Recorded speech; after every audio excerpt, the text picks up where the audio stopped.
오늘 저에게 주신 하나님의 말씀은 창세기 28장 10절에서 19절 말씀입니다. 구약 성경의 41조 창세기 28장 10절에서 19절 말씀입니다. 오늘 주신 말씀을 제가 한 절, 여러분 한 절 그렇게 나누어서 교독하도록 하겠습니다. 창세기 28장 10절에서 19절 말씀입니다. 10절 말씀 제가 먼저 읽겠습니다. 야곱이 브엘세바에서 떠나 하란으로 향하여 가더니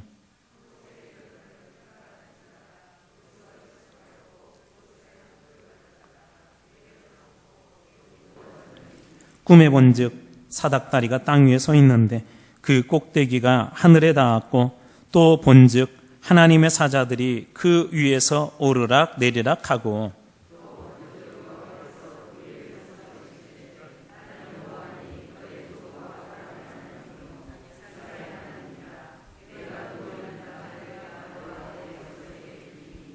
내 자손이 땅에 티끌같이 되어 내가 서쪽과 동쪽과 북쪽과 남쪽으로 퍼져나갈지며 땅의 모든 족속이 너와 내 자손으로 말미암아 복을 받으리라.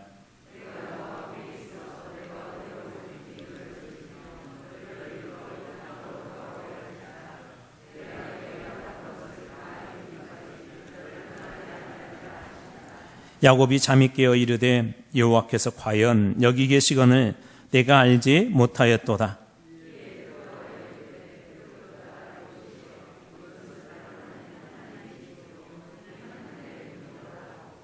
야곱이 아침에 일찍이 일어나 배기로 삼았던 돌을 가져다가 기둥으로 세우고 그 위에 기름을 붓고 그곳 이름을 베델이라 하였더라. 이 성의 옛 이름은 루스더라. 아멘. 여러분 모두 축복합니다. 우리 옆에 분들에게 한번 그냥 이유 없이 이렇게 한번 축복하겠습니다. 감사합니다. 우리 중위층도 축복하고 감사합니다. 우리 아이들도 축복하고 감사합니다. 참 이게 목회라는 게 좀 이상해요.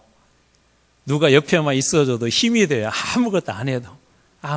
여러분들 오늘 이 자리에 계신 것만 해도 얼마나 감사한지 모르고 또 이렇게 많은 분들이 또 어려운 때 나와서 또 예배드리고 또 가정의 형편들도 또 우리 사업의 현장들도 쉽지 않은데 그래도 또 예수 믿겠다고 발버둥 치는 분들 보면은 참 마음이 한편으로는 좀 짠하면서도 또 얼마나 감사한지 몰라요. 제가 우리 교회에 와서 깨달은 게 하나님께서 반드시 축복해 주신다. 우리 교회에 반드시 축복해 주신다는 그런 마음을 하나님이 계속 주세요. 여러분 지금 힘들다고 놓지 말고 하나님 다시 붙잡으세요. 그러면 주님께서 지금까지 우리가 힘들고 어려웠던 것들보다도 다 큰 하늘의 축복으로 여러분들에게 부어줄 줄로 믿습니다. 오늘부터 3번에 걸쳐서 그러한 환상, 비전에 대해서 좀 말씀을 나누려고 그래요. 성경의 믿음의 사람들이 이렇게 보았던 환상을 통해서 하나님께서 그러면 오늘 우리 교회에 주시는 그 비전, 꿈들은 무엇인지 말씀을 통해서 3주 동안 살펴보려고 합니다. 오늘 그 첫 번째 시간으로 오늘 말씀의 제목은 혼자가 아닙니다 라는 제목으로 하나님 말씀 함께 나누도록 하겠습니다. 하나님께서 이스라엘 백성들을 출애굽하게 하여 광야에 있었던 때 일인데요. 민수기 21장 5절 말씀을 우리 같이 한 목소리 같이 한번 읽어보겠습니다. 민수기 21장 5절 자 시작. 백성이 하나님과 모세를 향하여 원망하되 어찌하여 우리를 애굽에서 인도에 내어 이 광야에서 죽게 하는가. 이곳에는 먹을 것도 없고 물도 없도다. 우리 마음이 이 하찮은 음식을 싫어하노라 하매. 이스라엘 백성들이 지금 출애굽하여 광야에 있는데 그 원망의 내용이 뭐죠? 쉽게 얘기하자면 왜 우리를 애굽에서 인도에 내어서 이 광야에서 죽게 하는가예요. 이 광야에서 죽게 하는가.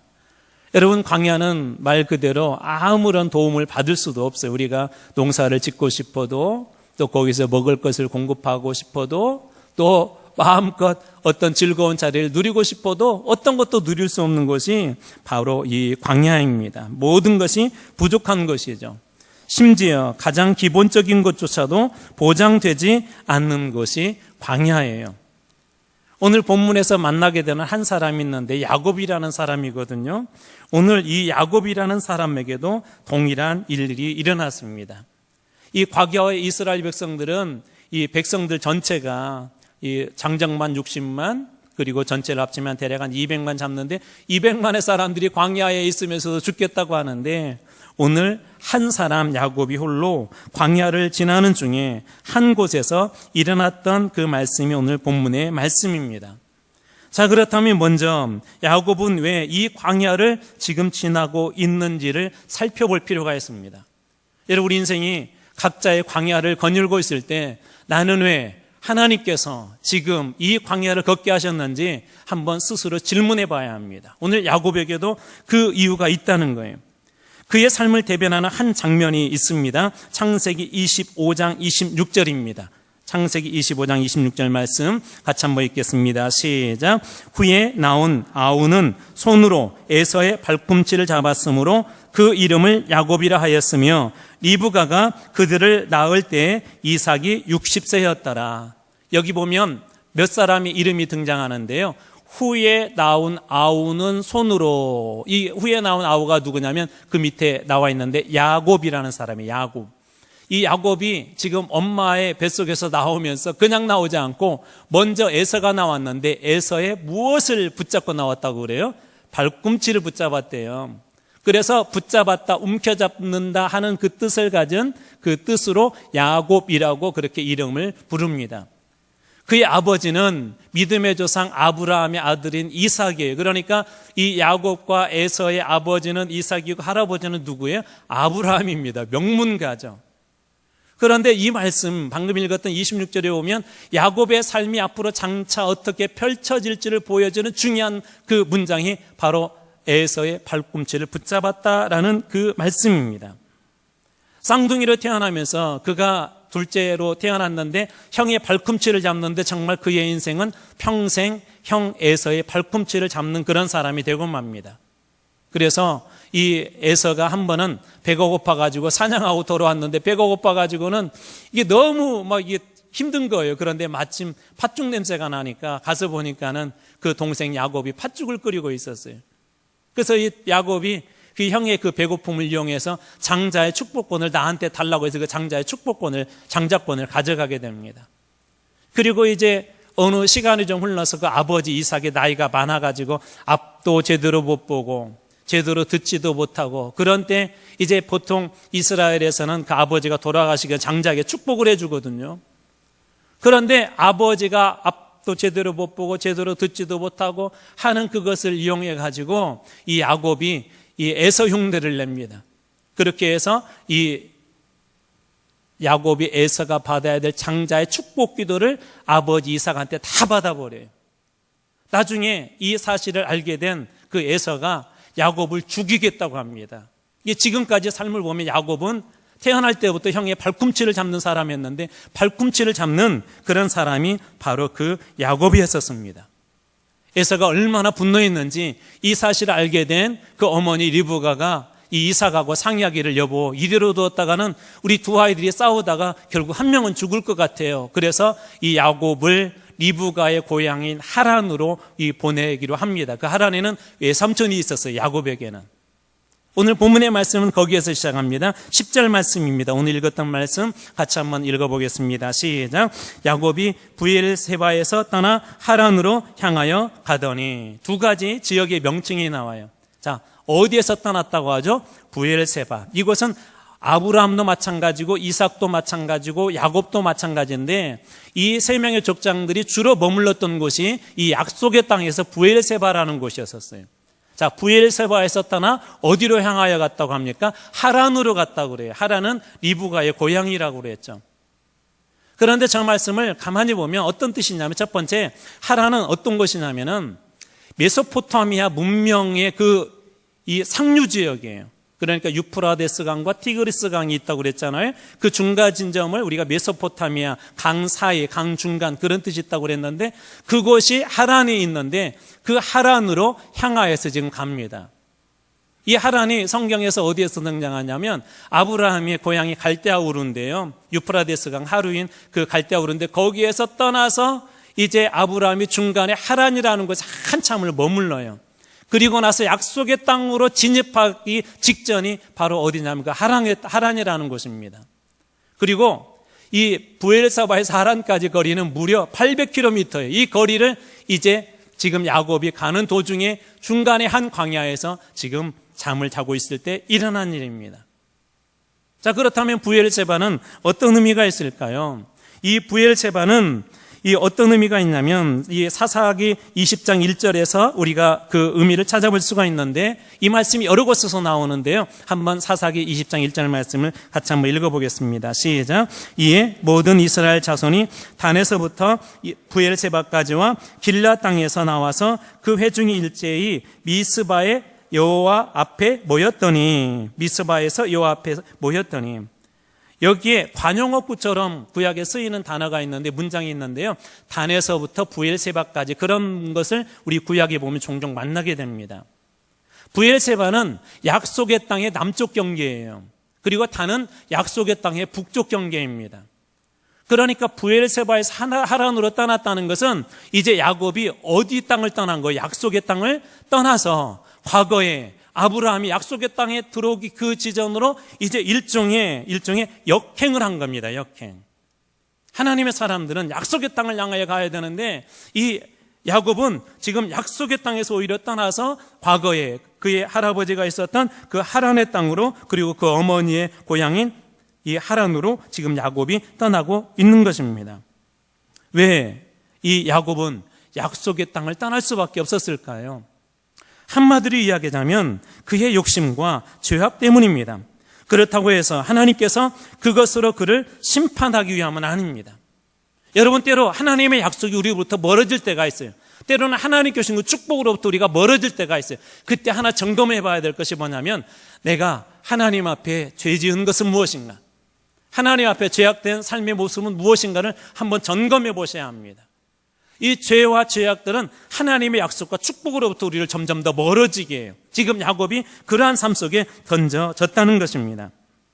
그러나 하나님께서 그를 심판하기 위해서 이 하란의 땅으로 보내는 것이 아니라 광야의 삶을 통해 야곱을 더 정결하게 하고 순결하게 하고 그리고 다시 나중에 이 약속의 땅의 주인으로 불러들이기 위해서 하나님께서 잠시 동안 그 약속의 땅을 떠나게 하신 것입니다.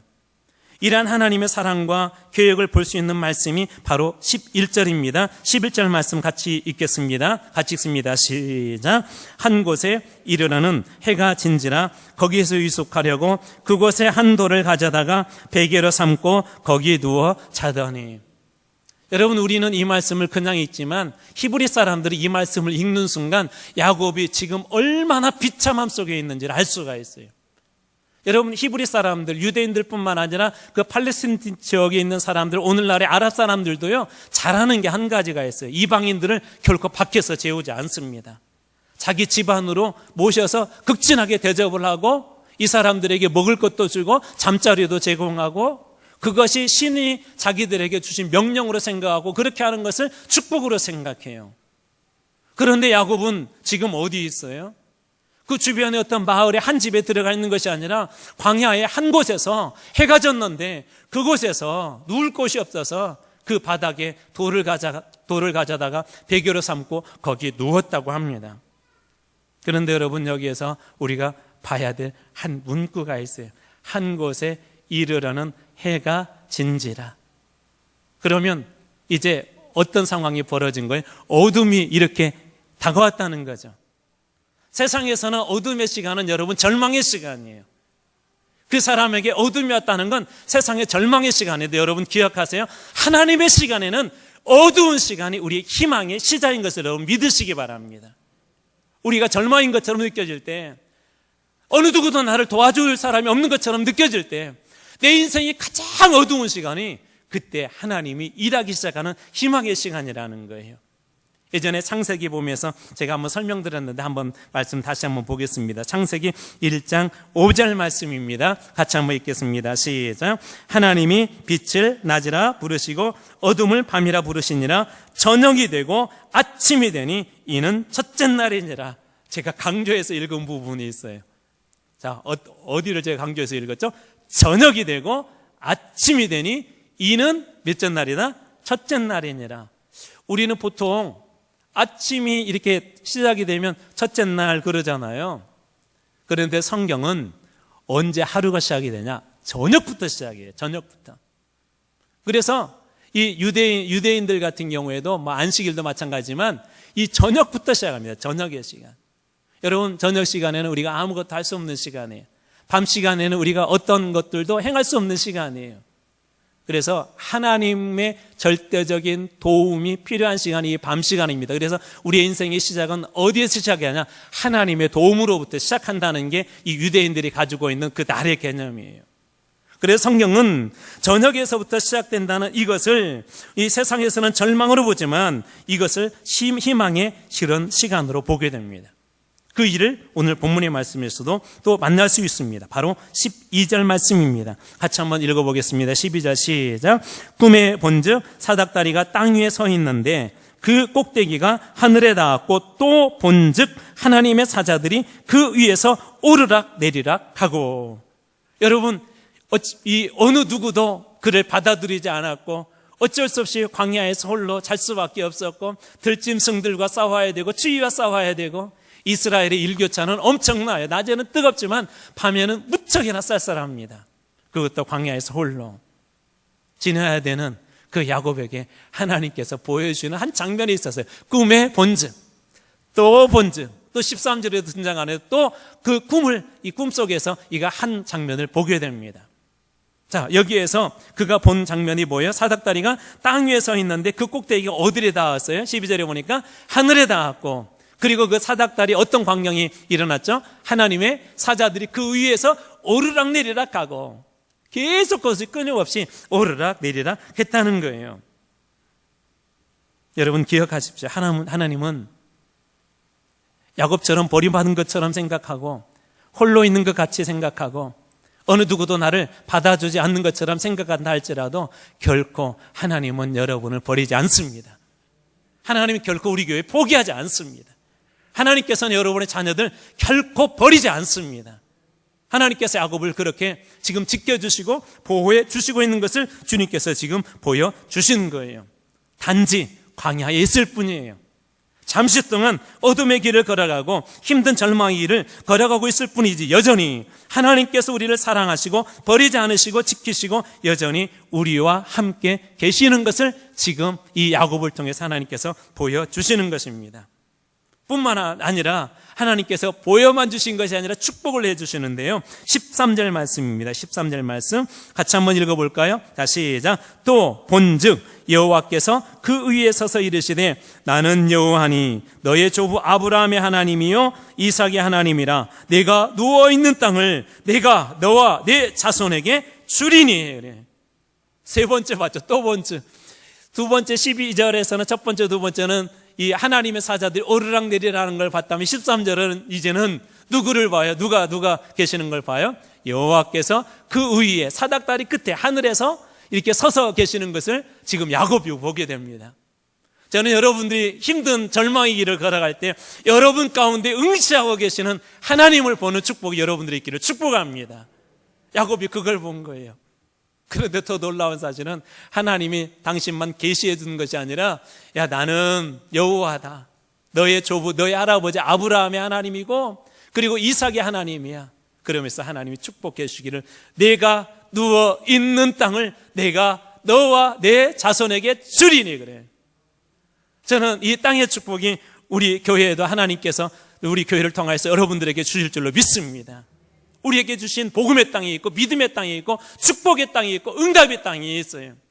네가 누워있는 그곳, 지금은 네가 혼자 있는 것 같고 지금은 버림받은 것 같고 네가 저주받은 인생이지만 세상의 사람들이 널 영접해 주지 않지만 네가 있는 그곳에서 하나님께서 그 땅을 너뿐만 아니라 내 자손에게 영원토록 약속의 땅으로 주님께서 허락하시겠다고 그렇게 말씀하여 주시고 계십니다.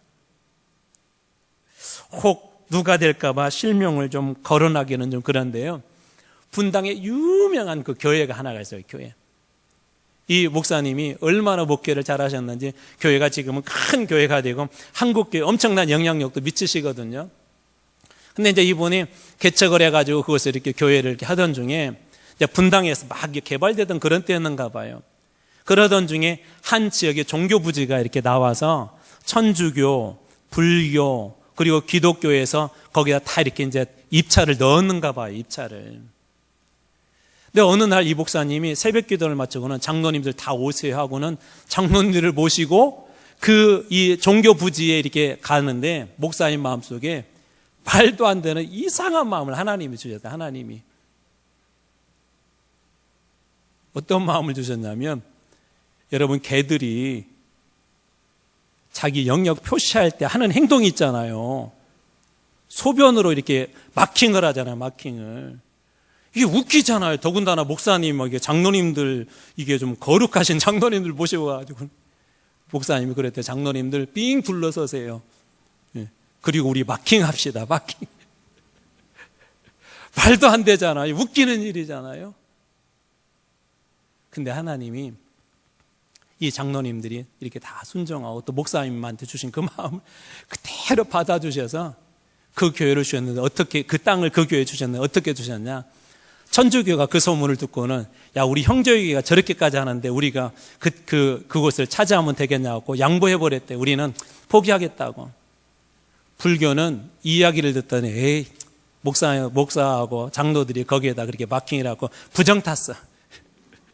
부정 타가지고 그 땅 가지면 우리 절 안 돼 하고 포기를 해버려서 이 교회가 그 종교 부지를 가지게 됐다는 거예요.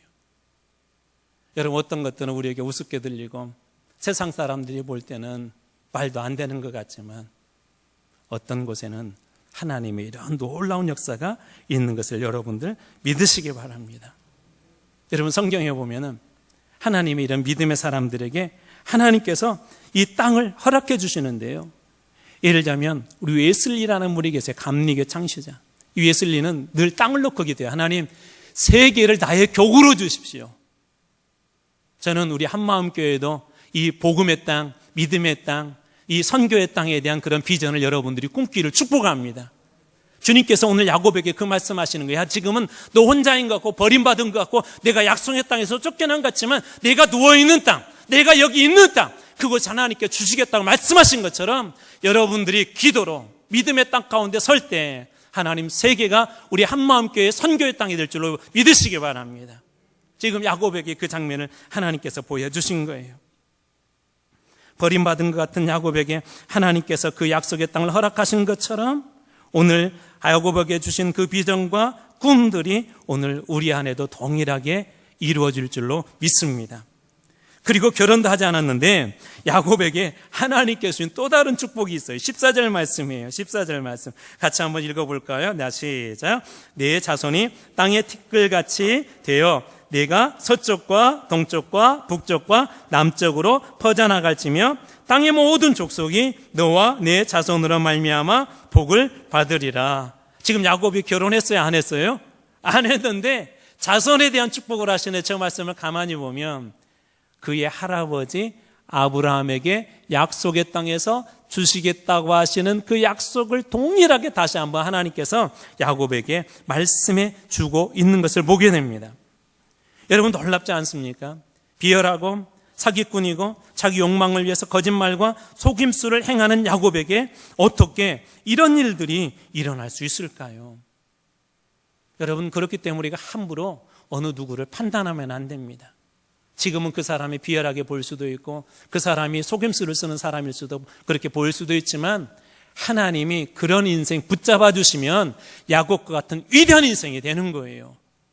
여러분, 혼자 있는 것 같고 지금은 그 사람 혼자 아무것도 아닌 것 같아도 하나님이 그 사람 세워주시면 그 약속의 땅의 주인공이 되고 그 약속의 땅에서 믿음의 자손의 그 조상이 되는 그런 놀라운 축복이 일어나는 그 증거가 바로 누구예요? 바로 이 야곱 아닙니까? 그러므로 우리의 인생은 하나님의 손에 달려 있음을 잊어서는 안 됩니다. 지금 부족하다고 그렇기 때문에 좌절할 필요도 없습니다. 여러분 자녀들이 조금 연약하다고 그것 때문에 실망할 필요도 없습니다. 그동안 비열한 인생을 살았다고 속임수를 가지고 살았다고 그 사람을 판단해서도 안 될 뿐 아니라 하나님께서 손대시면 그런 사람도 복의 근원이 된다는 것입니다. 어떻게 이런 일들이 가능할까요? 15절 말씀입니다. 같이 한번 읽겠습니다. 같이 읽습니다. 시작. 내가 너와 함께 있어 내가 어디로 가든지 너를 지키며 너를 이끌어 이 땅으로 돌아오게 할지라 내가 내게 허락한 것을 다 이루기까지 너를 떠나지 아니하리라 하신지라. 내가 너와 함께 있어. 여러분 지금 야곱의 주변에는 도와줄 사람이 있어요, 없어요? 아무도 없어요. 혼자예요. 근데 그 주변, 그 자리에 누가 함께 계시겠다고 약속해 주세요? 하나님께서. 그리고 또 이렇게 말씀하세요. 내가 어디로 가든지 너를 어떻게 하시겠대요? 지키며 너를 이끌어 다시 이 땅으로 어떻게 하게 하시겠다고 말씀하세요? 돌아오게 할지라. 내가 내게 허락한 것을 어떻게 하기까지? 다 이루기까지 너를 떠나지 아니하리라 하신지라. 여러분 하나님의 약속이 여러분들에게 있습니까? 주님께서 그 약속을 이룰 때까지 주님께서 떠나지 않을 줄 믿으시기 바랍니다. 우리 교회에도 분명히 하나님 주신 약속들이 있어요. 하나님 은혜들이 있어요. 지금 혼자인 것 같고 지금 비열한 것 같고 지금 부족한 것 같고 지금 연약한 것 같고 지금은 버림받은 것 같고 근데 하나님 뭐라고 말씀하세요? 야곱 그래도 괜찮아. 난 널 포기하지 않을 거야. 너는 혼자가 아니야. 세상 사람들이 너를 영접해서 집에서 잠도 재워주지 않지만 나는 영원히 너와 함께 할 것이며 영원히 너를 지킬 것이며 뿐만 아니라 다시 이 약속의 땅으로 불러서 이 약속의 땅의 주인공이 되게 할 거야. 여러분 놀랍지 않습니까? 저는 우리 한마음교회가 방금 하나님께 주셨던 이 15절의 말씀이 그대로 우리 교회 가운데 임할 줄로 믿습니다. 광야라는 말 자체가요 에레모스라고 그래요. 헬라어에서 신약 성경의 주어가 이 헬라어잖아요. 에레모스인데 이 뜻이 뭐냐면 버림받은 포기 그런 뜻이 있어요. 그러니까 지금 야곱이 광야에 있다는 것은 어떤 것을 상징해요? 야곱은 버림받은 사람, 야곱은 포기할 수밖에 없는 포기된 사람, 세상에서 이 사람은 안 돼. 그런 사람이 그 야곱이라는 거예요. 지금까지 삶으로 인해 포기된 사람과 같이 보일 수도 있습니다. 지금까지 연약한 신앙으로 인해 구제불능처럼 보일 수도 있습니다. 지금까지 우리 자신의 모습을 보면 도저히 하나님께서 손댈 수 없는 그런 사람처럼 보일 수도 있습니다. 그런데 오늘 주님께서 야곱을 통해 말씀하십니다. 그럼에도 불구하고 내가 너를 떠나지 않을 것이다. 내가 너와 함께 하실 것이다. 내가 너를 지켜주고 보호해 줄 뿐만 아니라 너를 축복해 줄 것이다. 이것이 하나님의 사랑입니다. 여러분 기억하십시오. 여러분이 좀 미숙하고 부족할 수도 있습니다. 그러나 결코 혼자가 아님을 여러분 기억하시기 바랍니다. 야곱에게 하나님께서 약속하신 그 약속을 다 이루기까지 함께 하신 것처럼 여러분과 우리 한마음교회와 여러분의 자녀와 여러분의 사업장도 주님께서 함께하여 주실 것입니다. 뿐만 아니라 여러분들에게 축복하신 그 약속의 땅, 언약하신 약속의 땅으로 야곱을 다시 돌아오게 하실 것처럼 하나님께서 반드시 그 땅으로 돌아오게 하실 것입니다.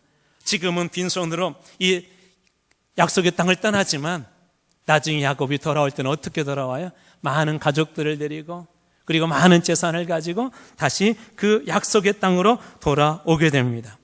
이 놀라운 비전과 꿈을 하나님께서 야곱에게 주신 것처럼 여러분에게도 주시기를 원합니다. 여러분 야곱이 이 꿈을 꾸고 나서 깨달은 게 있어요. 이 16절 말씀입니다. 28장 16절 말씀 같이 한번 읽어볼까요? 자, 시작. 야곱이 잠이 깨어 이르되 여호와께서 과연 여기 계시거늘 내가 알지 못하였도다. 자, 이제는 야곱이 지금 꿈속에 있는 것이 아니라 잠속에 있는 것, 잠에 깨어서 이렇게 잠에서 깨어나서 그가 깨달은 사실이 뭐예요? 여호와께서 과연 여기 계시는 것을 그동안 내가 알지 못하였다. 여러분 기억하십시오. 이렇게 내가 눈을 가려서 햇볕이 안 보인다고 햇볕이 없는 것입니까? 그렇지 않아요.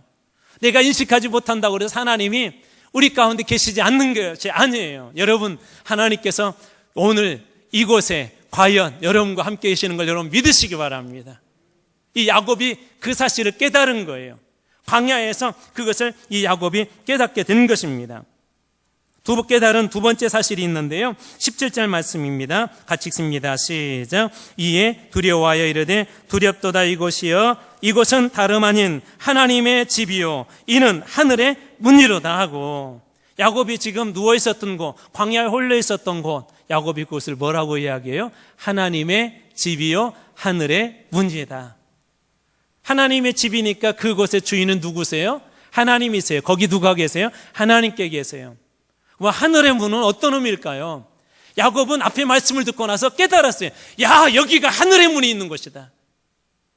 내가 있는 곳이 저주받은 곳인 줄 알았는데, 내가 이곳이 있는 곳이 버림받은 곳인 줄 알았는데 이것이 하늘의 문이다. 저는 여러분들에게도 이 비밀을 깨닫는 은혜가 여러분들에게 있기를 축복합니다. 말라기가 이 하늘의 말라기서에 이 말라기 선지자가 하늘의 문을 잘 해석해 놓았어요. 그 말씀을 한번 읽어보겠습니다. 말라기 3장 10절 말씀 같이 한번 있습니다. 시작. 그것으로 나를 시험하여 내가 하늘 문을 열고 너희에게 복을 쌓을 곳이 없도록 붙지 아니하나 보라. 여러분, 그러니까 하늘의 문은 어떤 문이에요? 축복의 문이에요. 축복의 문. 이 하늘 문을 열어준다는 건 하나님께서 그 축복의 문을 열어주신다는 거예요. 그러면 지금까지 상황을 여러분 정리해 보세요. 야곱은 도망자였어요. 여전히 그는 비열한 사람이었어요. 그는 어느 누구도 받아주지 않는 그런 사람이었고, 외롭고 또 두렵고 또 이 추위와 싸워야 되고 동물들과 싸워야 되는 홀로 버려진 줄 알았는데, 야곱이 있었던 그곳이 하나님의 집일 뿐만 아니라 하나님께서 축복의 문을 활짝 열어주신 하늘의 문이 있는 것이라는 거예요. 저는 우리 한마음교회도 이 하늘의 문이 열리기를 축복합니다. 여러분 자녀들에게도 이 하늘의 문이 열리기를 축복합니다. 여러분 가정뿐만 아니라 기업뿐만 아니라 여러분이 있는 모든 곳에 그 축복의 문이 열리기를 축복합니다.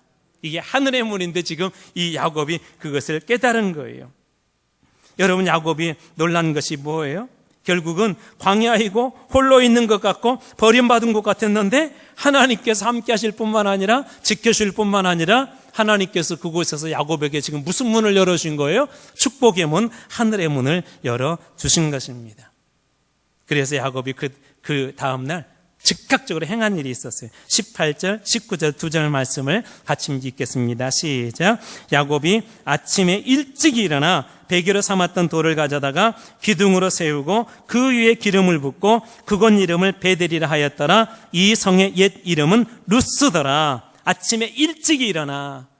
할아버지 아브라함도 그랬잖아요. 아브라함도 언제 아침 일찍 일어났어요? 이삭을 제물로 드려라 그럴 때 아침에 일찍 일어나. 여러분, 믿음의 사람들은 하나님의 말씀하면 즉각적으로 행동해요. 이 축복을 놓치지 않으려고 야곱이 아침에 일찍 일어나 즉각 베개로 삼았던 돌은 의미는 뭐냐면 변함이 없는 그러게요. 그래서 하나님께서 나에게 주신 약속과 하나님 앞에 내가 결단하는 이것이 변함이 없음을 이 야곱이 믿음으로 고백하기 위해서 외적인 행동을 어떻게 하냐? 그것을 기둥으로 세우고 그 위에 기름을 부어요. 기름을 붓는다는 것은 하나님, 저와 제 삶은 하나님의 것입니다라는 믿음의 고백이에요. 저와 제 삶은 하나님의 것입니다. 그동안에 야곱은 어떻게 했다고요? 자기의 삶은 자기가 움켜잡는 사람이었어요. 물론 야곱이 저렇게 고백했다고 하루아침에 변하지는 않아요. 그런데 분명한 건 뭐냐면 그가 고백하고 점차적으로 약속의 땅에서 멀어졌던 사람이 다시 약속의 땅의 주인이 될 만큼 그는 정말 하나님의 소유가 됩니다. 무려 20년이라는 시간 동안 이 외삼촌의 집에 있었는데요. 그곳에서도 이 야곱이 잔꾀를 부려요. 그래서 외삼촌의 많은 재산들을 자기 것으로 이렇게 삼습니다. 부자가 되었어요. 외삼촌보다 더 부자가 되었어요. 그런데 어디에서 결정적으로 약속의 땅으로 들어오면서 깨지냐면 바로 야복강에서 이 야곱이 다 깨어집니다. 그동안에는 이름처럼 자기가 움켜잡는 사람이었었어요. 그러다 보니까 혼자 있는 줄 알았어요. 어느 누구도 나를 도와주는 사람이 없는 줄 알았어요. 근데 하나님이 무려 20년 동안 그와 동행하시면서 그의 삶을 조금씩 바꿔주시고 마지막 하이라이트가 언제냐면 바로 그 야복강이에요. 전에는 자기 힘으로 붙잡았던 사람이 이제는 하나님을 붙잡습니다. 창세기 32장 26절 말씀입니다. 같이 읽습니다. 시작. 그가 이르되 날이 세리하니 나로 가게 하라. 야곱이 이르되 당신이 내게 축복하지 아니하면 가게 하지 아니하겠나이다. 예전에는 자기가 뭔가 붙잡아서 그것을 자기 축복으로 삼으려고 했는데 이제는 누구를 붙잡고 축복해달라고 그래요? 하나님을 붙잡아요. 하나님. 20년 동안 광야의 삶을 깨달은 사실 한 가지가 있어요. 여러분 이것을 한번 따라서 해볼까요? 하나님을 붙잡아야 살 수 있다. 야곱이 20년 동안 깨달은 게 뭐라고요? 광야의 삶 동안에 하나님을 붙잡아야 살 수 있다는 거예요. 그래서 그가 다시 약속의 땅으로 들어가기 위해서 마지막으로 이전에 잡았던 모든 것들을 다 내려놓고 하나님을 붙잡고 당신에게 축복하지 아니하면 나는 당신을 절대 놓아줄 수 없습니다. 나를 이제 당신을 붙잡고 하나님을 붙잡고 사는 그런 인생이 되겠습니다라고 그가 고백한 것입니다. 그때 하나님께서 움켜잡는 사람 야곱에게 하나님과 겨루어 이긴 사람이라고 하는 이런 이 뜻을 가진 이스라엘 이름으로 바꿔줍니다. 진정한 이 가나안 땅의 주인으로서 이름을 그가 획득하게 된 순간이죠.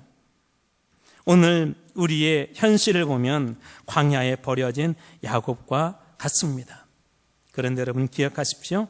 절대로 버려진 존재가 아닙니다. 포기된 존재가 아닙니다. 홀로 있는 것도 아닙니다. 홀로 있는 곳 같은데 그런 곳에서도 하나님께서 계시는 여러분 베델임을 믿으시고 다시 약속의 땅에 돌아와 부흥할 것을 믿고 이 어려운 시기를 여러분들이 잘 이겨내시기를 바랍니다. 여러분 주님께서 반드시 다 돌아오게 하실 거예요. 지금 야곱처럼 잠시 동안 떠났지만 다시 하나님께서 그 하나님을 붙잡고 하나님께 주신 그 축복을 다시 붙잡고 하나님께서 말씀하신 그 약속의 땅에 돌아와서 이 야곱이 복의 근원이 되고 야곱이 많은 사람들을 살리는 사람이 된 것처럼 저는 여러분들이 진짜 약속의 땅의 주인이 되는 그런 날이 올 수 있도록 축복합니다. 여러분 기억하십시오. 혼자가 아닙니다. 혼자 버림받은 것 같고 내가 예수를 잘못 믿어서 하나님께서 나를 놓아버린 것 같지만 여전히 하나님은 여러분과 함께 계십니다. 기도하겠습니다. 하나님 감사합니다. 야곱을 통해 보여주신 환상 혼자가 아니라 여전히 함께 계시는 하나님을 오늘 말씀을 통해 보았습니다. 하나님 우리 성도들 중에 실망하고 좌절하고 버림받은 것 같고 하나님께서 놓아버린 것 같은 그런 생각 속에서 하나님 믿음의 좌절 속에 있는 분들이 계십니까? 주님께서 놓아버린 것이 아니라 여전히 붙잡아 주시고 여전히 동행하시고 뿐만 아니라 하나님의 놀라운 축복을 준비하기 위해서 하늘의 문을 이미 우리 문 앞에 두었음을 보고 듣고 깨닫게 하여 주시옵소서. 그래서 다시 그 약속의 땅에 돌아와 하늘의 문이 열린 그 자리에서 하늘의 복으로 넘친 사람들 다 되어지게 하여 주시옵소서. 감사드리며 예수님 이름으로 기도리옵나이다. 아멘.